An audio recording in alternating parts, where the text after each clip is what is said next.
Hello friends. Good evening. आज Nifty में descending CPR का फॉर्मेशन था और सीपीआर नैरो था। जब नैरो सीपीआर होता है तो मोमेंटम तेज मिलता है, लेकिन अगर रेंज बाउंड होता है तो प्रॉब्लम हो रहता है। आज का जो ओपनिंग था पहला कैंडल का, वो रेड कैंडल बना था और सीपीआर से वो सपोर्ट ले लिया। तो पहला कैंडल ये बता दिया था कि सीपीआर एक सपोर्ट का काम करेगा, और अगर सीपीआर से नीचे जब प्राइस की क्लोजिंग होती 5 मिनट के टाइम फ्रेम पे, तब भी नीचे की तरफ में आता है। डिसेंडिंग सीपीआर था, इसलिए सीपीआर के नीचे जब जाता तो सीपीआर रेजिस्टेंस का काम करता, लेकिन पहला जो कैंडल था वो ये बताना चाह रहा था कि सीपीआर एक सपोर्ट का काम करेगा। तो जब पहला कैंडल का ऊपर वीक नहीं है लेकिन नीचे की तरफ में वीक है, तो नीचे कौन है? बायर है, जो मार्केट को उठा सकता है। लेकिन उसको भी एक स्ट्रेंथ चाहिए। स्ट्रेंथ कब मिलेगा? जब फर्स्ट कैंडल का जो हाई है वो ब्रेक हो जाएगा क्लोजिंग बेसिस पे, तब उसको स्ट्रेंथ मिलेगा। तो जब भी ये नीचे की तरफ में जा रहा था, और यहाँ पे डेज ओपन की लाइन कहाँ पे आ रही थी? 24,619 पे आ रही थी। 24,619 है, इसके सीपीआर के थोड़ा सा ऊपर आ रहा था, तो इसलिए प्राइस कंजक्शन मोड पे फंसा था। ऊपर डेज हाई आ रहा था, उसके बाद डेज ओपन बीच में आया था, उसके बाद सीपीआर आ रहा था। तो जब तीन जगह पे फंस जाए प्राइस, तो वो साइडवेज रहता है। तो ये जो जगह था ये पूरा साइडवेज किया, थोड़ा सा नीचे जाके फिर ऊपर जाता था, फिर हाई उससे फिर से नीचे आ जाता था। और यहाँ पे वीवेप के नीचे 20 में का था, इसलिए ऊपर की तरफ में ना रेजिलियंट मूव नहीं दे रहा था। जब वीवेप के नीचे 20 में रहता है तो हम ऊपर की तरफ में जो ट्रेड बनाते हैं वो स्कैल्पिंग रहता है, और नीचे की तरफ में जो ट्रेड बनाते हैं वो बहुत अच्छा बना सकते हैं, मतलब उसमें लॉट साइज बढ़ा सकते हैं। लेकिन मैंने कल बताया था कि निफ्टी कल के दिन में वो अपने मेजर सपोर्ट जोन से वापस रिटर्न हुआ है। इसी वजह से अगर सीपीआर के नीचे जाता तो यहाँ पे ट्रैप करने वाली कंडीशन होती। तो हुआ भी ऐसा ही। यहाँ सीपीआर के नीचे जाने की कोशिश तो किया, लेकिन वापस बाउंस हो गया और एक हैमर कैंडल का फॉर्मेशन हुआ 20 में। जब हैमर कैंडल का फॉर्मेशन हो जाता है 20 में पे और वहां पे सीपीआर भी है, तो ये बायर्स को दिखा रहा है कि ऊपर की तरफ में बायर्स आ सकते हैं। सेकंड कैंडल इसका ग्रीन जरूर बना, लेकिन जब तक इसका डे हाई ब्रेक नहीं हो जाता था तब तक इसमें मोमेंटम फर्दर ऊपर की तरफ में नहीं आता। तो यहाँ पे तो आकर के अटक गया, उसके बाद फिर से रिटर्न हुआ। रिटर्न होने के बाद में एक और सिग्नल दिया, सीपीआर पे आया प्राइस, और उसके बाद तुरंत एक ग्रीन कैंडल बन गया। ये कैंडल बुलिश इंगल्फिंग पैटर्न था। और दूसरा, इसमें जो कैंडल का फॉर्मेशन है उसमें देखिए नीचे की तरफ में वीक नहीं है। जब भी नीचे की तरफ में वीक नहीं आता है तो हमको समझ जाना है नीचे कोई सेलर नहीं है। तो यहाँ से जो प्राइस बाउंस हुआ वो उसको ऊपर की तरफ में जाना श्योर था। तो ये बुलिश इंगल्फिंग पैटर्न जब बना तो इसके ऊपर जब जा रहा है प्राइस, तो हमको नेक्स्ट टारगेट क्या ले लेना है? हमारा जो पिछला स्विंग आया है ना, ये जो पिछला स्विंग आया है ये वाला हमको नेक्स्ट टारगेट ले लेना है, क्योंकि डिसेंडिंग सीपीआर है, वो बीच से भी पलट सकता है। तो जो पिछला स्विंग है हमको वहां पर प्रॉफिट बुक कर लेना है।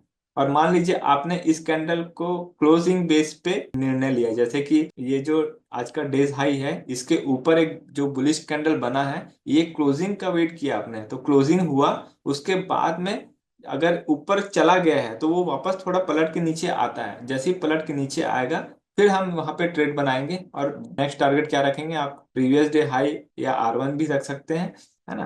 तो इस तरीके से आप ट्रेड बना सकते हैं। यहाँ पे वीवेप के नीचे 20 में की लाइन थी, इसलिए ऊपर भी जा रहा था, ऊपर भी गया कैंडल थोड़ा सा, फिर नीचे आया, फिर नीचे जाके फिर ऊपर आया, फिर ऊपर जाके फिर नीचे आया, फिर नीचे जाके फिर ऊपर आया। मतलब स्कैल्पिंग चल रहा था यहाँ पे। समझ रहे हैं ना? वीवेप के नीचे 20 में है और प्राइस ऊपर जा रहा है, तो यहाँ स्कैल्पिंग कर रहे हैं लोग। 10:25 का कैंडल बना, ऊपर गया, और यहाँ से फिर लोगों ने प्रॉफिट बुक किया तो नीचे आ गया प्राइस।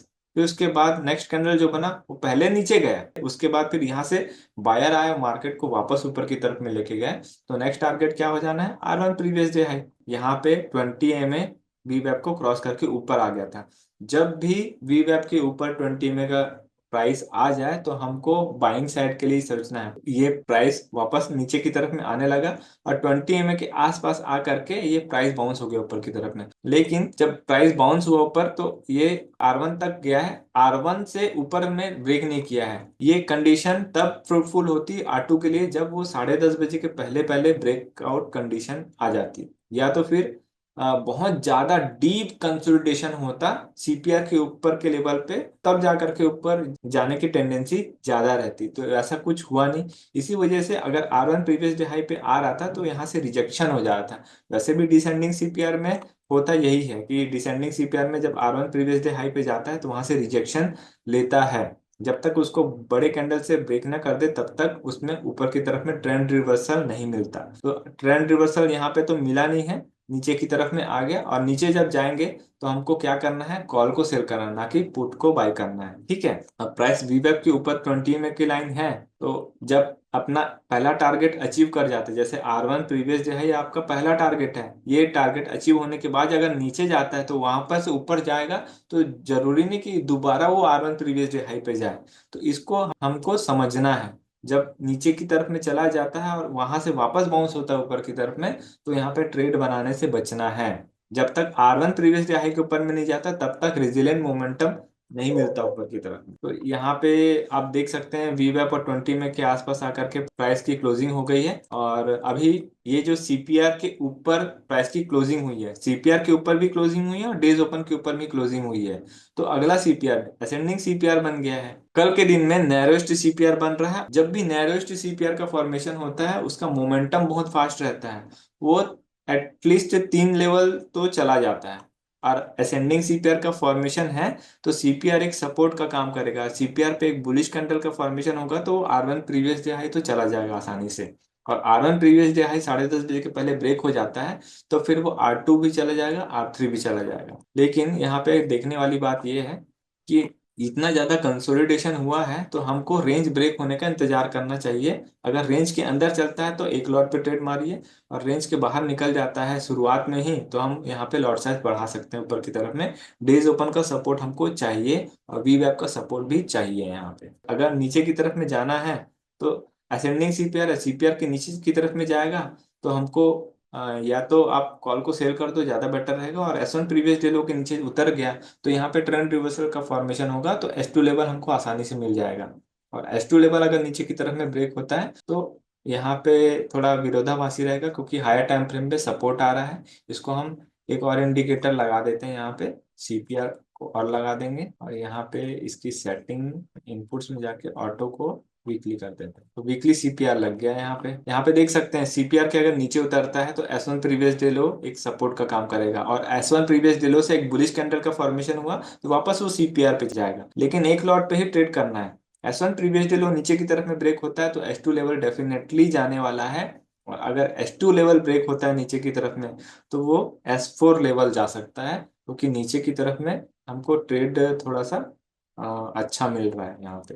लेकिन फिर भी सीपीआर एक सपोर्ट का काम करता है। तो ये जो जगह है सीपीआर के अंदर वाला जो जगह है 1 घंटे के टाइम फ्रेम पे, इसको मैं हाइड करता हूँ ताकि दिखे। यहाँ पे देख सकते हैं सीपीआर के अंदर जाएगा तो प्रॉब्लम करेगा। तो ये लेवल टूटा तो हमको यहाँ तक का ट्रेड बना लेना है, लेकिन ये लेवल नीचे की तरफ में टूटा तो यहाँ पे थोड़ा सा दिक्कत का सामना करना पड़ सकता है। इसलिए यहाँ पे भी थोड़ा लॉट साइज कम करेंगे, यहाँ से यहाँ तक का लॉट साइज बढ़ा सकते हैं बिंदास। अब आ जाते हैं हम इस पे। तो ऊपर की तरफ में रास्ता क्लियर है। अगर R1 previous day high break होता है ऊपर की तरफ में तो R2 लेवल तो जाएगा ही, लेकिन R2 से अगर ऊपर जाता है तो R3 और R4 हमको आसानी से देखने को मिल जाएंगे, क्योंकि नैरोएस्ट सीपीआर इसलिए मोमेंटम बहुत फास्ट होगा। और जब भी ऊपर की तरफ में जाएगा ना 20 में से सपोर्ट लेकर के बाउंस होने की कोशिश करेगा अगर रिजिलेंट होना है तो R1 के ऊपर में बढ़िया ट्रेड बनेगा। कल गुरुवार है, गुरुवार एक्सपायरी का दिन होता है, तो ऐसे केस में हमको 200 point deep in the money का कॉल पुट लेकर के हमको ट्रेड बना लेना है। दूसरी बात इसका ख्याल रखना है कि जो भी ट्रेड बनाएंगे अगर शुरुआती दौर में कंसोलिडेशन बहुत ज्यादा हो गया है ना, तो हो सकता है सेकेंड हाफ में बहुत बड़ा मोमेंटम आए ट्रेंड रिवर्सल का, या जो भी बड़ा मोमेंटम जैसे पिछले दिनों में आपने देखा है वैसे बड़ा मोमेंटम आ जाए। और अगर स्टार्टिंग में मोमेंट आ गया तो वो पूरा दिन भर मोमेंटम में ही रहेगा। ठीक है, तो ये था कल का एनालिसिस। बड़ा ग्रीन कैंडल एक्चुअली 10-20। हाँ, हाँ इंडेक्स ये बहुत ही बड़ा ब्रेक हुआ ना, हाँ इसके बिल्कुल बाद बड़ा ब्रेक हुआ। अगर मिलता है तो हाँ, ये क्लोजिंग पे ले सकते हैं या वेट करना पड़ता है? अब देखिए ये जो कैंडल आप देख रहे हैं ना, ये वाला कैंडल, ये 5 मिनट का एग्जैक्ट। कैंडल है, 40 पॉइंट हाँ का एग्जैक्ट। अकेला कैंडल है ना, 40 पॉइंट्स का अकेला कैंडल है। लेकिन ये जो हाँ कैंडल हाँ। ये पिछले जितने भी साइडवेज चल रहे थे, मतलब स्टार्ट हुआ था जिस कैंडल से वहां से लेकर के 10:15 तक का जितना भी स्टार्टिंग के फेज थे उसको पूरा इनगल्फ कर लिया था। मतलब ये बता रहा था कि अब या बायर्स आ गए हैं और मार्केट को ऊपर खींच देंगे। तो जब इसके ऊपर कैंडल की क्लोजिंग हो जाती है ना, एक कैंडल की ओके। क्लोजिंग हो जाती है तब फिर हम लोग क्या है ना ऊपर की तरफ में सोच सकते हैं, क्योंकि ट्रैप तो यहाँ पे भी किया था 9:55 को। ऊपर की तरफ में जाने के लिए नहीं किया, ये वापस रिजेक्शन एग्जैक्टली कर एग्जैक्टली दिया। तो इसलिए ना, और बड़ा कैंडल पे ना एंट्री बनता एग्जैक्टली। नहीं है। या तो आपको लेना है यहाँ पे तो सीपीआर पे लीजिए, फिर यहाँ पे प्रॉफिट ओके बुक करना, फिर ओके। सीपीआर पे लेना, फिर यहाँ पे प्रॉफिट बुक करना है। ये जो था ये रहता आपका एडिशनल। हाँ यहाँ पे भी बायर्स थे, हाँ हाँ। और ये जो कैंडल बना था हैमर, यहाँ पे भी देखिए यहाँ नीचे बायर्स थे। तो इसलिए ना जब यहाँ पे आया ना प्राइस, ओके। यहाँ से एक बिना वीक का कैंडल बनाने लग गया ना, तो इसी जगह पे बाइंग अपॉर्चुनिटी मिली थी। हाँ, तो स्टॉप लॉस ओके। छोटा रहेगा, टारगेट आपके बड़े रहेंगे। आप यहाँ पे ट्रेड लोगे ना तो आप बहुत बड़ा मोमेंटम छोड़ दिए हो। तो ये साइकोलॉजी है, धीरे धीरे समझ में आएगा। हाँ एग्जैक्ट सर। फ्रेंड्स, अगर आपको हमारा कोर्स फ्री में चाहिए तो नीचे दिए हुए डिस्क्रिप्शन में जो हमारा डीमैट अकाउंट का लिंक है, उससे आप अकाउंट ओपन कर सकते हैं और नीचे दिए हुए व्हाट्सएप नंबर पर शेयर कर सकते हैं। इससे आपको हमारा कोर्स फ्री में मिल जाएगा और जो हमारा पर्सनल व्हाट्सएप ग्रुप है उसमें भी ऐड कर दिया जाएगा, ताकि आपका जो भी क्वेरी क्वेश्चन डाउट है उसे आप पूछ सकते हो और सही समय पे सॉल्व करा सकते हो। अगर आपको हमारा कंटेंट अच्छा लगा तो वीडियो को लाइक ज़रूर कीजिए और चैनल में नए हैं तो चैनल को सब्सक्राइब कर लीजिए। For advance learning join our master class, link in the description below.